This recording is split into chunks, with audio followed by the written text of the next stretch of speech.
Hey, before we get to the video, I just want to thank FX for bringing us down to Comic-Con and providing us the space to record. Right, Lucy? What do you think? I think we're dead meat. Real dead meat. You dead meat! Go ahead and laugh, you guys. Find the fine little bastards that did this. They're dead meat. Hey everybody, we're here at San Diego Comic-Con in this little booth at the Alien Earth activation. We're in like a little fishbowl. Wave hi. Chelsea's There's getting footage. There's some people outside. They're waiting in line for the Alien Earth activation going on. It's a beautiful morning today. Yeah, it's so cool that we're getting to do this, record a little Comic-Con episode and talk about Alien Earth because we got to see the pilot. Yes, we were so lucky and got to see the pilot, and I'm into this show already, and I'm not just saying it because I'm in the Alien Earth fishbowl that they have set up. Where yeah, if we said we didn't like it, a xenomorph I was going to say a xenomorph will drop from the ceiling if we say anything bad about the show. But no, it's super cool, and it did hit me. Obviously, the show is called Alien Earth, so like, duh. But it did really hit me seeing it. Like, oh man, we have never seen what the hell's going on planet Earth during all of this, and it's really cool to see. Yeah, AVP had some stuff on Earth and Antarctica. That's right. But like, those are their own things. I saw them called sidequels the other day in an article. Where it's parallel to what's going on. Yeah, like their own thing. But this is like a city. Oh yeah, yeah. It's a city in New Siam, right? It takes place in 2120. We're bringing back Siam. What happened on Earth where we're bringing back Siam? Well, corporations run the Earth now. That's right. Instead of nation states, it's like corporation states. Yes. Which I feel like that's real. That's real shit, man. That could definitely come to fruition. One of them run by, what is it? The Boy Cavalier. Boy Cavalier, who is a boy tech genius. He's like a Sam Bankman-Fried-esque, like kind of boy tyrant. Yeah. Developing the technology for hybrids, which is really cool. What I love about the show, and we'll talk about Comic-Con in general too. Yes. But first we're going to talk about Alien Earth because we're in the Alien Earth space. Yeah, and again, there's a xenomorph. We don't want to piss off the xenomorph who will drop down and acid spray us. That's right, yeah. But yeah, it takes place in 2120. Corporations rule the world, and this one corporation is developing hybrids, so we've all seen the Alien movies. We know that synthetics are androids with artificial intelligence. Right. Think of your Ash or your Bishop. They got the fettuccine Alfredo blood in their system. So they have always been a part of the Alien universe. The show introduces two more human machine hybrids. Yes, and the opening kind of crawl explains, like, this is the race for domination of the universe, is whoever can crack the perfect formula for immortality, whether it's the perfect synthetic, the perfect cyborg, or the perfect hybrid. Yeah, right. So cyborg, pretty straightforward. A person, a human being with cybernetic enhancements. It's Jax. It's kind of Jax for Mortal Kombat. That's right. It's, if you got, I don't know, maybe an input in your brain to download memories. Or it's all the Mortal Kombat. It's all your Mortal Kombat favorites. So those are cyborgs. And then hybrids are a whole new thing for Alien Earth. It is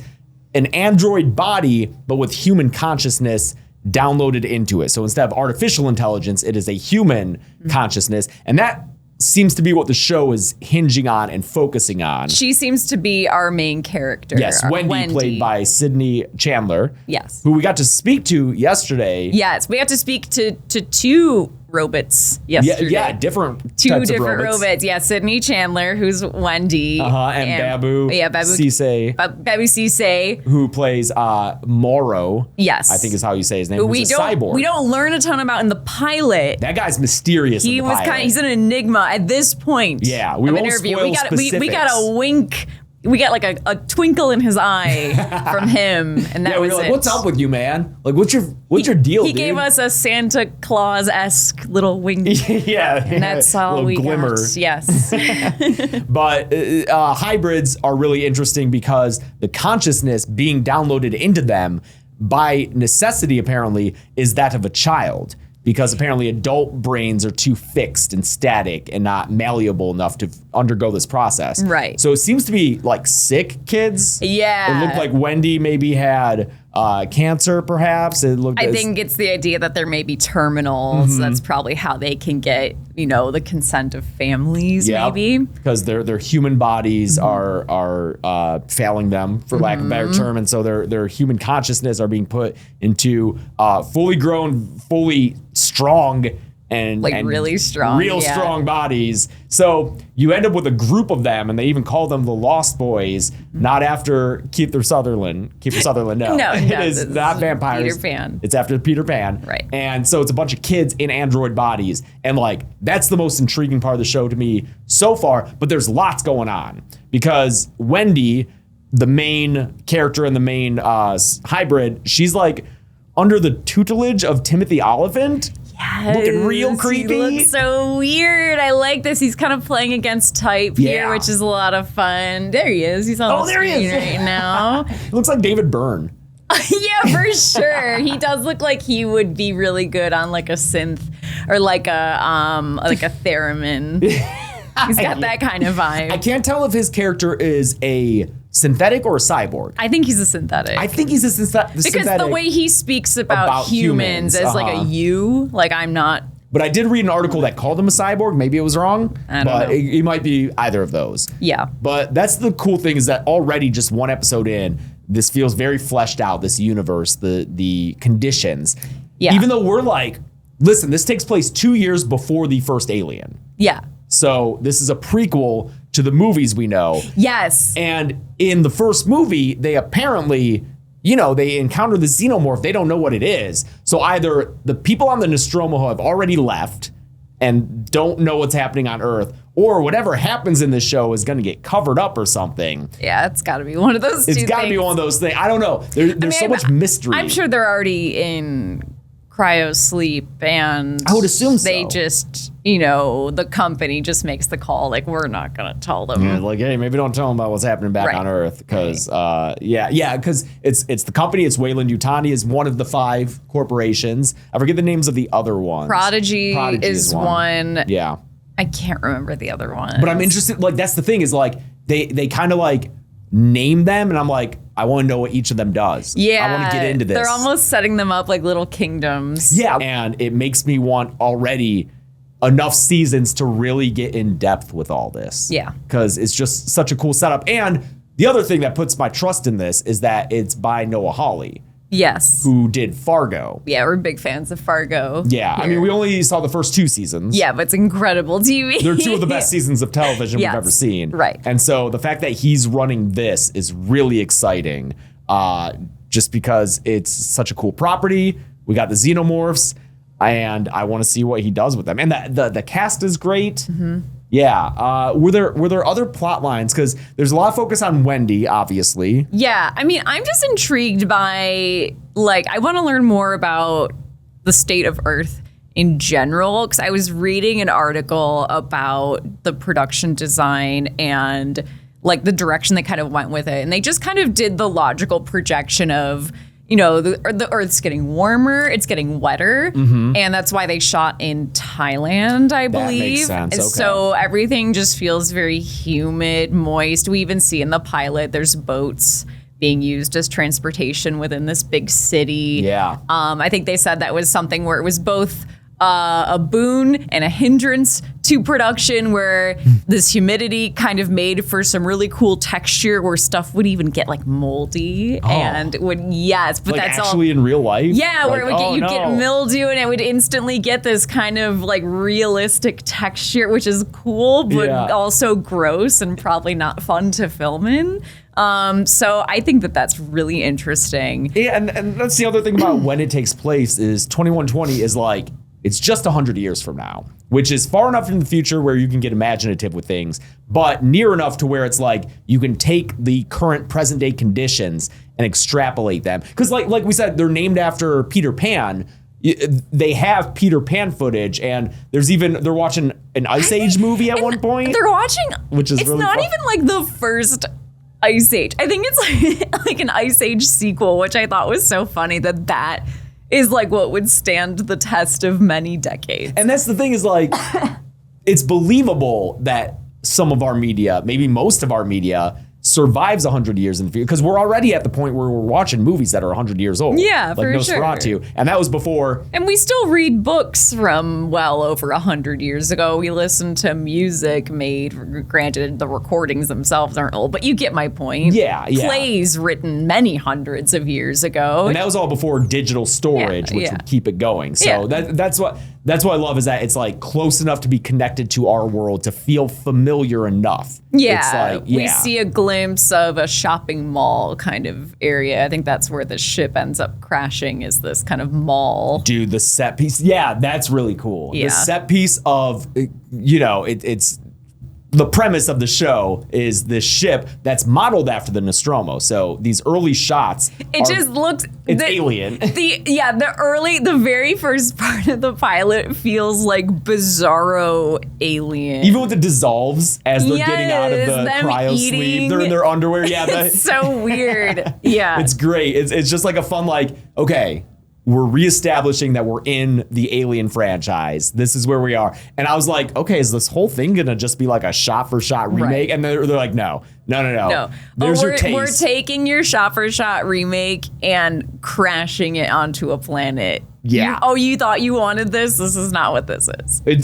And again, that sequence and the set piece of the ship crashing into Earth and then them going into the crashed ship, which, like you said, is in like a shopping mall. So it's like these open floors, and it looks so cool. And we're getting practical xenomorph, which is exciting. I saw there was another interview with Bob where he was saying when he saw the xenomorph, because there's a scene with him and the xenomorph in the pilot, and he said like the first time he was acting with it like triggered this very animalistic instinct in him where it was like, oh, this is like, I'm in danger. I bet. Yeah. Like to have that life sized and like moving. Yeah, it's like it being so big and like the little mouth within the mouth kind of thing. It would just, he said it was like, I know it's not real, but it feels real, which is really cool. I just realized that the poster has the Earth in the xenomorph's dome. That's really cool. Yeah.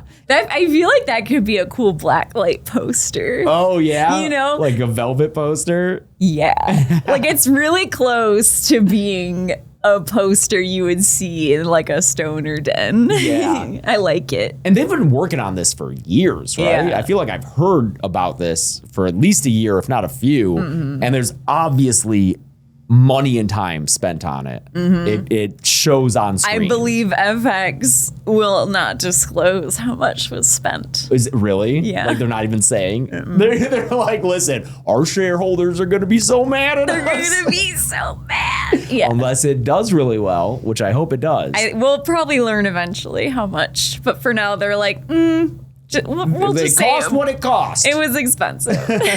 Yeah.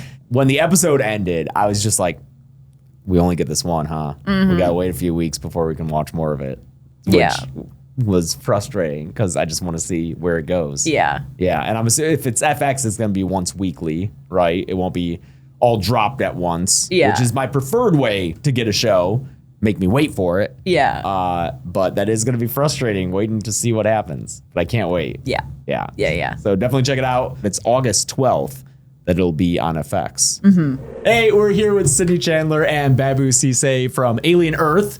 Thanks so much for joining us here at Comic-Con. I know that you guys have had a long day of press, but we're really excited to talk about this because we've gotten to see the pilot and we loved it. It was awesome. You guys played two different characters who have different relationships with tech. In the show, there are actually three different ways that characters are. There's the synthetics that we know from the traditional Alien films where they're fully androids with artificial intelligence. But then you play a hybrid, Sydney, who is human consciousness in an android body. Yeah. And Babu, you play a cyborg, which is a human with artificial enhancements. Yeah. So were there different directions given based on those three different types of characters? Any different kind of like physicality or emotional, like anything that we should be looking for that might determine or signify what type of character someone is? Well, I have no idea what you were told. Well, I'm he curious. has a great line in it, Morrow. He says, I'm the worst parts of a man, and I really love that. I took that as a place to start from. Someone who, and I did some study actually. I looked online, and there are actual cyborgs in real life. I think I've forgotten this man's name. I think Neil is his first name, who has an addition to his, he's an artist, and he has an addition to the back of his head because he's colorblind. And so this addition that comes out to the front, it vibrates sound that tells him what color he's looking at. Wow. And he uses that. And he made a comment about feeling like he was more than human. And so I took that as a starting point to see what it meant, to feel like you've got and he's got this incredible arm Morrow that just makes him more. So maybe like an air of superiority or a sense of superiority? A certainty, an air of confidence. You know that if, you're in a jam, you've got, something that you can use. Yeah. So for that kind of character, it's almost like you've got an enhancement, but then you've got a hybrid where there's discussion about you don't have the emotions of a human anymore. As an actor, you would think so much of your performance relies on human emotion. So how is working with that material in terms of that?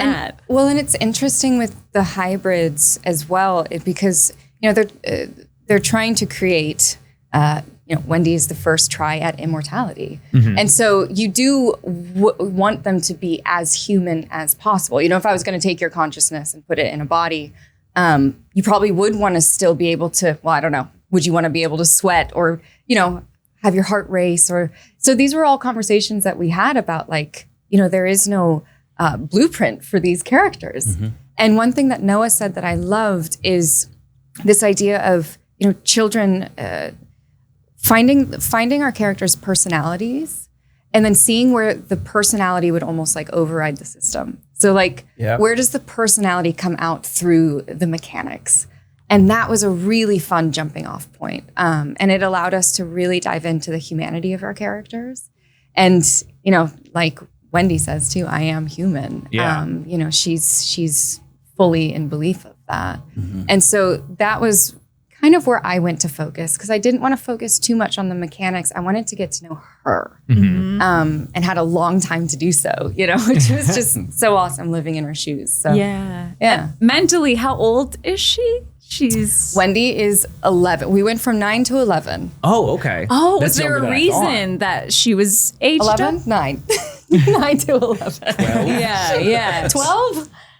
So young, adolescent. She's adolescent, yes. Yeah. She's not a teen, that's for sure. Okay. No. No. Yeah. Yeah, I love that aspect. That was the most intriguing part of the show to me were the hybrid characters, the Lost Boys of these and super powerful android bodies with the minds of children. Yeah. And Wendy's a little bit older than everybody else. And so it was a really fun experience seeing how everyone brought their own character, their own child to life.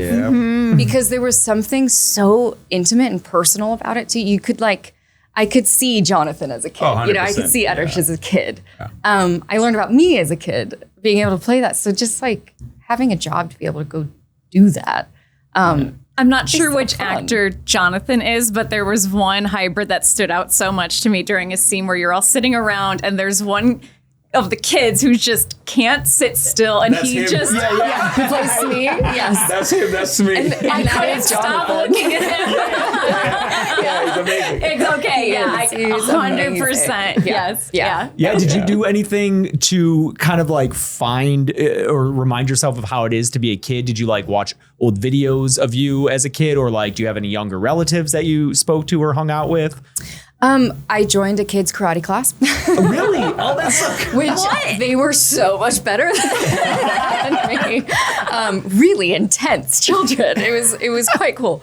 But for what we ended up doing in pre-production was one of my favorite days is we went in and our movement coach had set up chairs in this little circle and played music. And we had, me and the Lost Boys just gotten to know each other and started playing music, and we all realized we're playing musical chairs.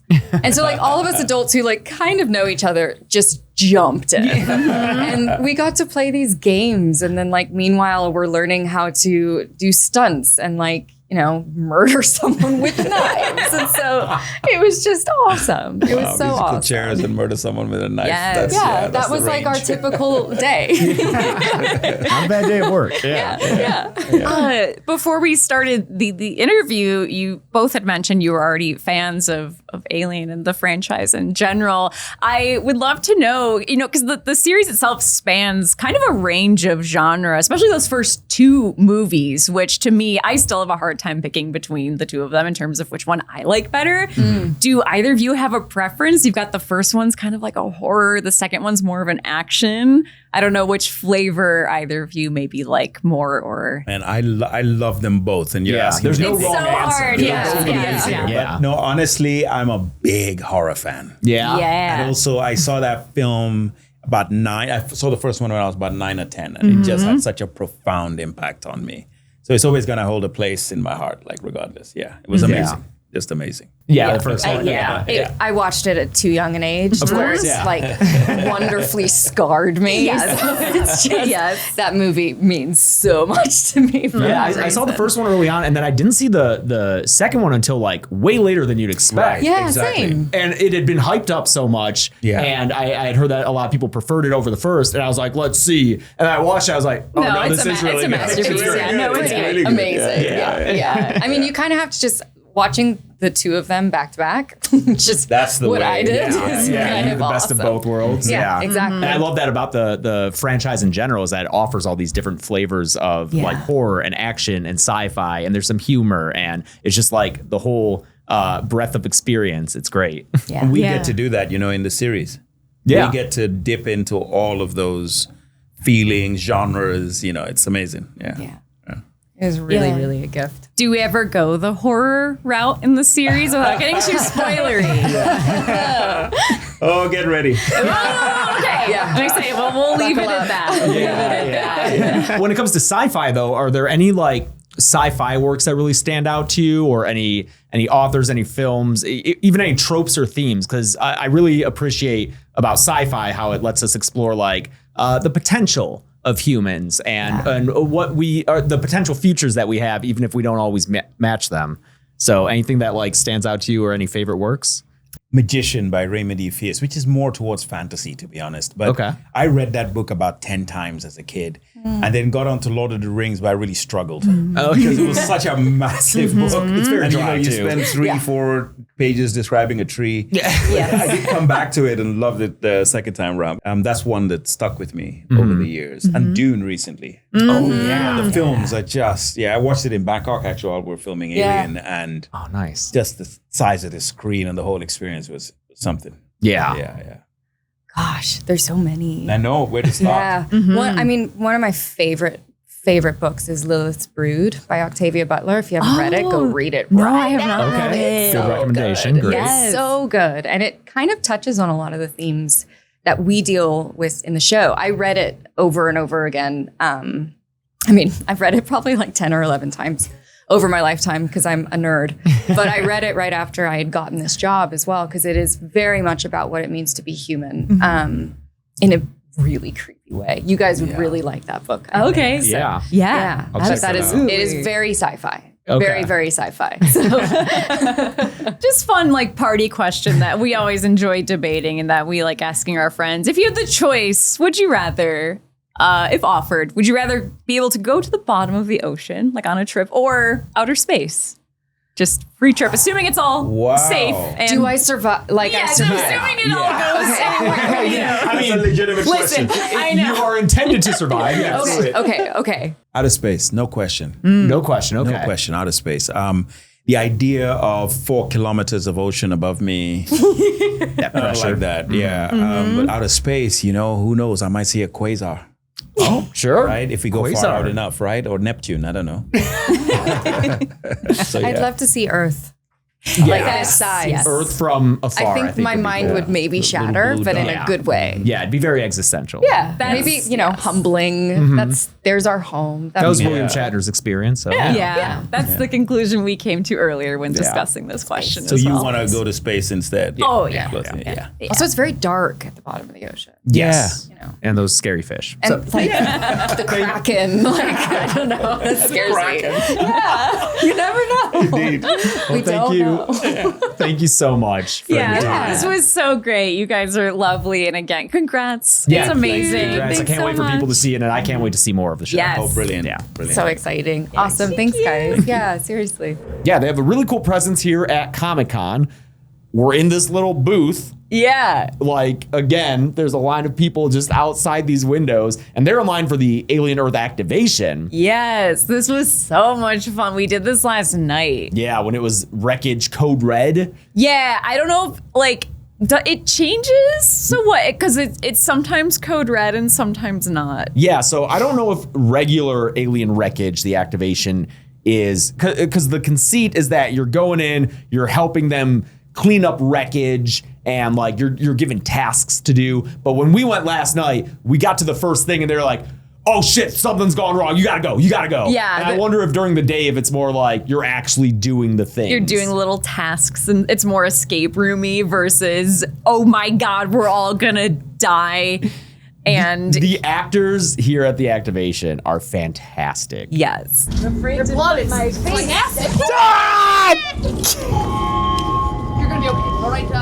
That alarm, though, that is not good, all right? That is indeed with your device. They're up here the whole time. I love every single actor here. So many of them yelled at me. Yeah, we got yelled at. We got scolded so many times. We so did much everything scolding. wrong. Yeah. Clearly, you guys can't even make a line right now, so I have my doubts about that. What are you doing? Walk forward. Yeah, We're bad recruits. We would never survive. we in wouldn't know. space. No, we don't have any valuable skills to offer No. in a real situation. No like one this. wants podcasters in space. We're like, there's a disaster. Could you use some like low effort jokes? Yeah, I know some movie trivia. Yeah. Yeah. You want to know how they could make this in a movie? It's Yeah. like, no, please help us. Yeah. But when we did it, it was a fun thing where like there's lots of like steam and noises going on, a lot of jump scares. Yeah, when we went, there was a little warning about there's going to be jump scares, and I was not pleased to see that. But it was really fun. There's even a section near the end where we're like trying to figure out what's going on, and then a guy with a face hugger pops up. Yeah, yeah. And then we finish, and they had security cam footage of that Filmed. moment. I like get so scared, I back up into Ben. I'm like, oh God, I'm sorry, Ben. Mm-hmm. But it was a really good jump scare. Yes. And then we exit into a little area where there's nice beverages, which is fun. Oh yeah, what's it called? Cyber Fizz Oh, I or forget. something? Yeah, it's like it has the like Prodigy logo on it. It's really good. It's like an orange kind of tea. Yeah. Yeah. Yeah, all the activations here end in bars. Oh, look, they have a bar. Oh, nice. It's so funny. Yeah, I don't know when that trend at Comic-Con started, but every activation we've done here, you go through a little thing and it opens up and there's a bar. Yeah. Every single one. Everyone's a Even bar. if the bar itself doesn't serve alcohol, it has some kind of beverage. There's someone and standing it's a there bar and they'll give you something. It'll be themed. with a themed drink. Yep. Every single one. No. Oh, by the way, we took the train here. Big recommend. If you're in LA, dude, taking the train to San Diego is the way to go. This is the first time we took a train, is Amtrak, and I realized on our way to the station, I was like, we haven't done this before. Are we getting there too late? Because we got to the station 15 minutes before the train left. We had like an 8:10 train, and we got there at like 7:55 as we're parking. And I'm like, I'm like, is there security? Is this like an airport? Did I just screw us out of this? Are we gonna have to drive down there? We get in there, a guy's like, oh, it's that platform. I was like, he didn't seem like we were fucked. So, and then we just step on the train. Yeah, it's amazing. You just sit there and it just takes you there, man. It's great. I feel like it took as long as it would take to drive. Yeah, it's awesome. Only you're not driving. You can read or sleep. Trains. So big recommend if you're in the LA trains. area.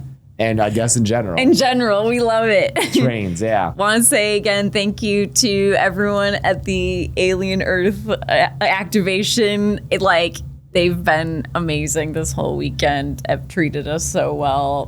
This has been so cool. Yeah. This whole setup is amazing. Getting to interview the cast was really, really cool. Uh-huh. I can't wait to watch the rest of this. And again, the actors at this activation, I have to shout out again because like Comic-Con, having been a former Comic-Con activation actor myself. As a Batgirl? I was Batgirl for DC and Mattel. 2015?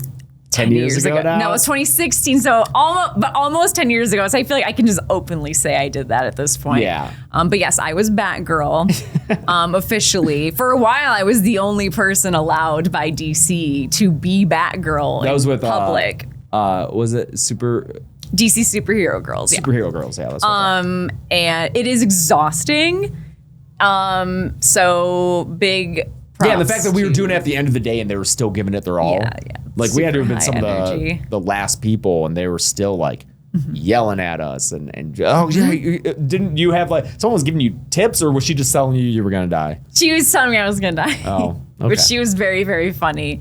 That's the thing too, is it's like they're all like super, just the dry humor is so much fun. I guess depending, like what you're putting in, you'll get back is what I appreciate. Yeah. If you play around with them, they'll play with you. Yeah, which so is much fun. Yeah. I really liked this a lot. But yeah, thank you so much to Alien Earth and everyone who helped us in this whole weekend's experience. This has been fantastic. Yes.